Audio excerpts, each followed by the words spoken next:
Source code है वो main source code जो है फ्रांस ने भारत को देने से मना कर दिया, और वो भी ठीक एंड ऐसा पता चल रहा है ऑपरेशन सिंदूर के बीचों बीच। फ्रांस ने हमको सिर्फ विमान दिए, सॉफ्टवेयर पे जो एकाधिकार होता है, जो नियंत्रण होता है, वो नियंत्रण अभी भी फ्रांस के पास में, इंडिया के पास में नहीं है। और वो सारा एक रोमांस जो पैदा किया गया था राफेल के लिए, वो सारा रोमांस पानी की तरह बह गया,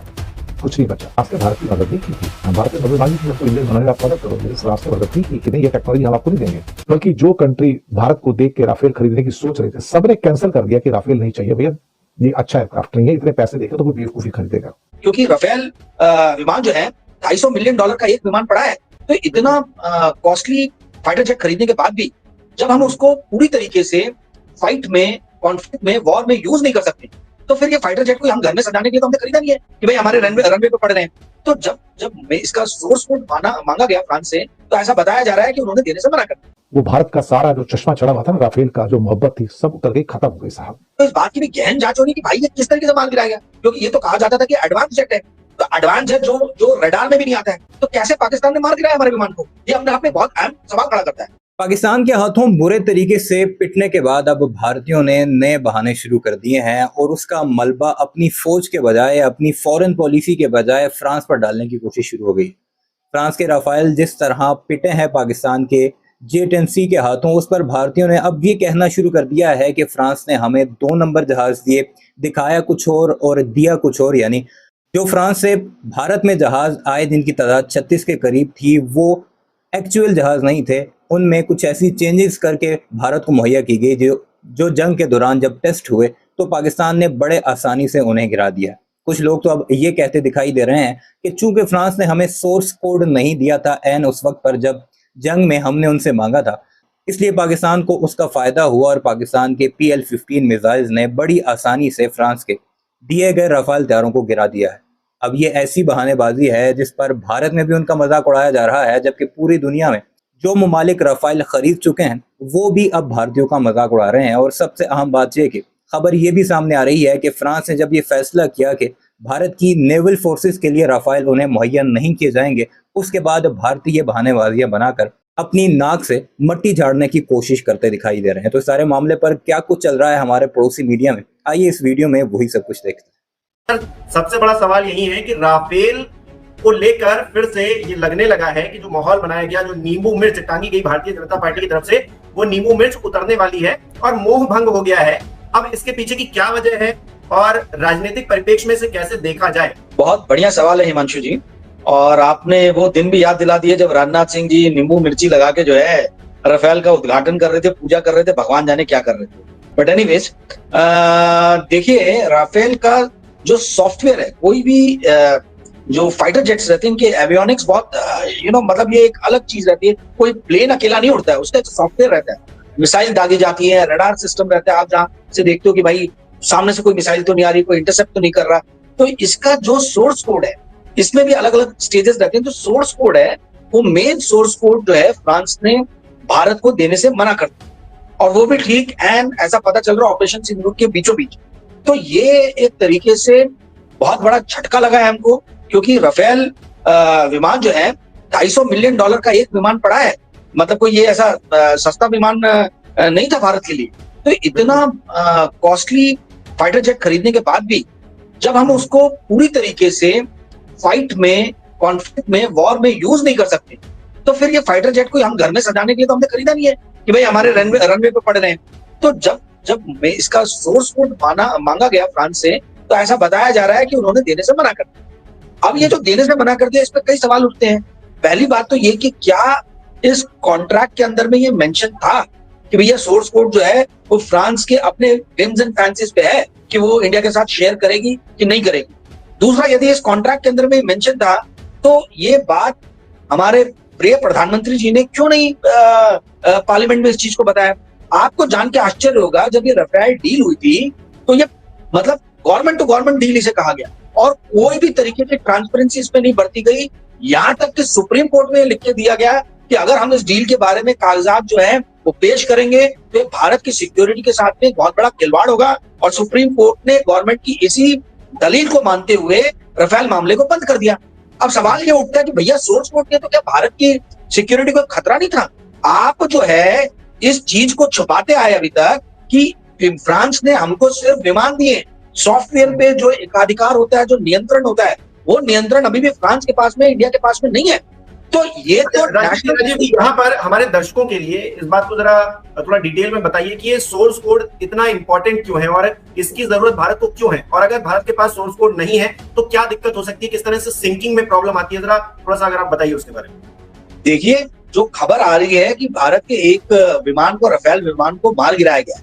और उसके जो बठिंडा के पास में गिरा था, सरकार ने इसकी पुष्टि नहीं की है, इंडियन एयरफोर्स ने भी इसकी पुष्टि नहीं की है, बट फॉरेन मीडिया में ये भरा पड़ा हुआ है कि राफेल जो है वो इस जो हमारे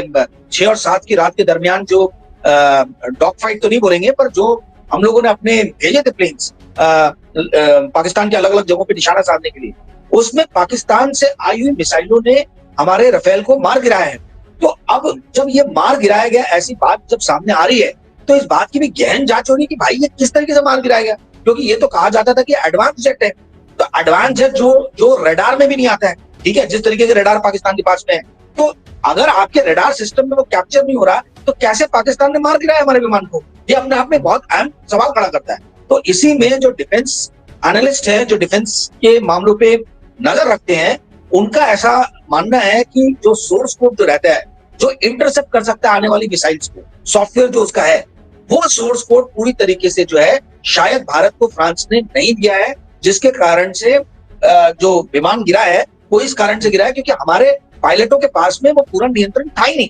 तो जब आपके हाथ में पूरा नियंत्रण नहीं रहेगा, आप जब इंटरसेप्ट नहीं कर सकते हो, तो क्या होगा? तो ये आप देखिए, इस बात से पूरा पश्चिमी जो मुल्क है, फ्रांस, अमेरिका, ब्रिटेन, सब ताज्जुब में है कि कैसे चाइना के विमानों ने या मिसाइल्स ने राफेल जैसे मतलब अत्याधुनिक विमान को मार गिराया। और उसमें जो सवाल उठ के आ रहे हैं वो यही आ रहे हैं कि क्या